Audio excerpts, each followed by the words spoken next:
Ay, Elmer, usog ka hinoon ako. Believe ko papa ni mo. May nag-emluto. Ay, saon pa. Nakakon na nagpugos. Siya naman lang usagod sa balay. Yan, si Mama o si Ivy. Pa yun na balik. Elmer, ingna dahil si Mari Ason, ha? Si mama ni mo. Wa na'y problema. Wa ko masilag, wa ko madumot sa ilang gibuhat. Wa ka masuko pa? Nga, si Mama o si Auntie Dalisa ay nakaingon nga mahimong positive ang DNA result. Ug tungod ato, napiso na noon ka. Elmer, dili ko gusto nga sigihan pa na itong ugkat ang maong hitabo. Gusto ko nga ato na ng kalimtan. Pa, kung pabili na to itagong kamatuuran, magpabilin pong kasilag nila Mama Pearl og ni Shane dihat ni mo. Elmer, isandig ko na lang sa Ginoo ang tanan. Siya na ang bahala. Dili ko gusto nga doon na kapay buhaton. Basta wa kay buhaton. Di ko gustong mukumpisal kanila sa tinuod. Daghan ang masilag ni mo, Elmer. Sugot naman ko na kasilagan ko nila pa ba? Pero di lang ko sugot nga masilag si Jinjin o si JP din ako. Si Jinjin, dili tingali kayo problema. Dili siya magtanom o kasilag tungod kay nahibaw naman ta nga dili hingpit ang iyang kabuot. Ambot lang ka si JP. Sila lang dyan kung nabalakan pa. Dili ko gusto nga masilag si JP o si Jinjin ako. Dahito iho. Kining nananghid ako ni Pare Paul kanina. Nga musimba ko, magpasalamat ko sa Ginoo sa akong kagawasan. Pa, gusto ta ka ubanan pero abala ka kong Shane. Masuko niya to kung magdugay ko dire. No. Ayaw na lang. Ako na lang. Ha? Ayaw na lang. Ako lang mo simba. Ako lang mo simba. Okay? Sige pa. Nalang ko ha? Sige. Sige, Elmer. Ayaw.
Kisa may mo kuyog, ha? Kisa kuyog ni mo? Wa man kauban Jinjin papa oy. Uy. Jinjin ra usaan he.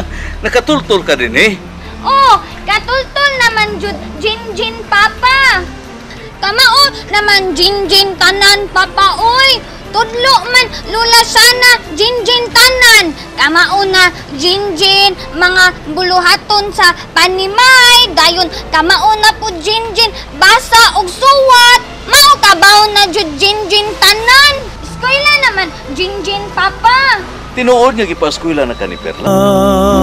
Walay sukod, mapailubon ug matuod, gihatago